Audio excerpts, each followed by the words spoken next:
एक राजा था। उसके 3 लड़के थे। राजा बूढ़ा हो चला था। उसे निर्णय लेना था किस बेटे को राज्य दे जो उस राज्य को संभाल सके। उसने अपने राज्य के एक बुजुर्ग किसान से उसने पूछा, मैं इस बात का निर्णय कैसे लूं?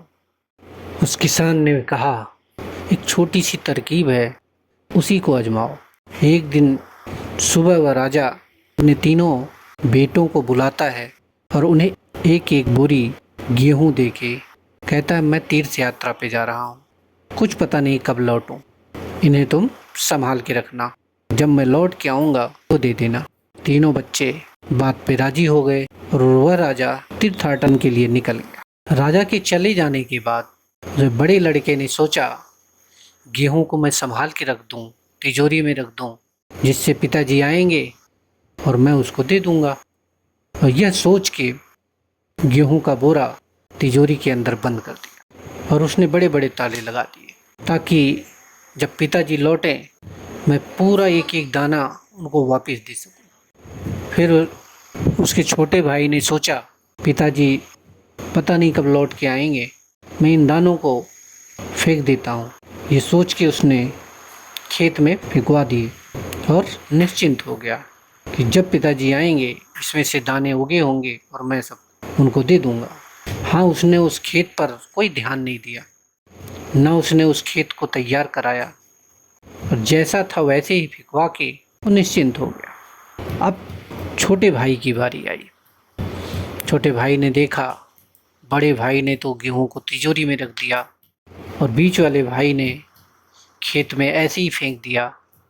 लेकिन उसने सोचा, नहीं, मैं इसको दूसरे ढंग से करूँगा। उसने सबसे पहले खेत को तैयार करवाया, उसमें से घास फूस, पत्थर आदि सब बाहर निकलवाए जो बीज को नुकसान कर सकते थे, और बीज उगने लायक तैयार करवाया और गेहूं के बीज डलवा दिए। 3 वर्ष बाद जब राजा वापस आया तो सबसे बड़े बेटे के पास गया। बड़े बेटे ने तिजोरी खोली तो देखा सारा गेहूं राख बन चुका था, वहाँ तो कुछ था ही नहीं। तो राजा समझ गया कि ये राजभाग सौंपने लायक नहीं है। अब वो बीच वाले बेटे के पास गया। बीच वाला बेटा गेहूं फेंकने के बाद दोबारा खेत में गया ना था, जिसके कारण उसको पता भी ना था कि उसका हुआ क्या। वो तो इस इंतजार में था कि जब पिताजी आएंगे मैं जाके काट लूँगा। तो पिताजी ने पूछा, कहाँ है वो दाने जो मैंने दिए थे? तो उसने कहा, मैंने इसी खेत में फेंकवा दिए थे, सोचा भगवान की कृपा होगी तो दाने और आ जाएंगे, किंतु ऐसा नहीं हुआ। तो राजा समझ गया कि यह भी बेटा राजपाट के काबिल नहीं है, क्योंकि जो एक बीज नहीं संभाल सकता वो राजपाट क्या संभालेगा। अब राजा तीसरे बेटे के पास आ गया। उसने बेटे से पूछा, मैंने जो तुम्हें दाने दिए थे वो कहाँ गए? वो उस खेत में ले गया जहाँ वो दाने बोए थे। 3 साल में उसने कई बार खेती कर ली थी। हर साल जितने दाने वहाँ उसमें निकलते थे वो और खेत बढ़ाता जा रहा था, और जितने दाने उस बेटे ने पिता से प्राप्त किया था उससे कई हजारों गुना दाना उसने तैयार कर दिया था। यह देख के राजा बहुत खुश हुआ। फिर उसने सारा राजपाट उस छोटे बेटे को सौंप दिया। उसने सोचा, जो छोटे छोटे बीजों को नहीं संभाल सकता वो इतने बड़े राज्य को कैसे संभालेगा। इसी प्रकार परमात्मा ने भी अनेक संभावनाओं के साथ हमें बीज रूप में दिया हुआ है। अब हम उसे संभाल न सकें, उसको बढ़ा न सकें तो हमारी ही गलती है। उस परमात्मा को हमसे बड़ी उम्मीदें हैं। उसने हमें बीज रूप में एक संभावनाएं दी हैं, उसको बहुत आकांक्षाएं हैं हमसे कि हम भी कुछ अपना करें, हम भी अपने को ऊपर उठाएं, उस लायक बनाएं जिस लायक वो सोचता है और जिस लायक वो समझता है।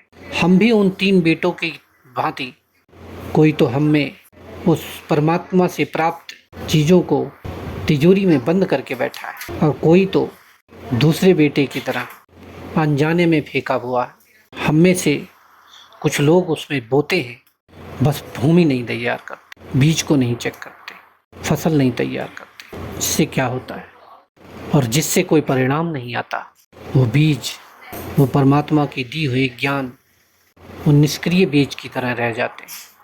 उनका कोई अर्थ नहीं रह जाता। तो ऐसा ना हो कि अंत में हम खाली हाथ ही जाएं। और हाँ, हम में से कुछ ही लोग ऐसे हैं जो परमात्मा हमें देता है उसको विकसित करते हैं, उसको बढ़ाते हैं। हमें जो परमात्मा से मिला है उसको हम कितना सँजो रहे हैं, हमने कितना उसको बढ़ाया है, क्योंकि अंत में यही तो काम आएगा। फिर वो प्रश्न पूछेगा उस राजा की तरह, जो मैंने बीज दिए थे उसका क्या किया, उसका बीजारोपण कैसे किया। फिर उस वैसा ही हमें फल मिलता है। और अगर वो ऐसा नहीं करता है तो ये समझ ले कि अपनी ज़िंदगी में उसने बहुत बड़ी रिस्पॉन्सिबिलिटी, बहुत बड़ी जिम्मेदारी से मुंह मोड़ लिया है। उस परमात्मा के बताए हुए रास्ते पे, दिए हुए ज्ञान से मुख मोड़ रहा है। उस पे ना चल के, ज्ञान मिला तो हुआ है लेकिन ना मिलने के बराबर है, क्योंकि अंत में उसके पास कुछ भी हाथ ना आएगा।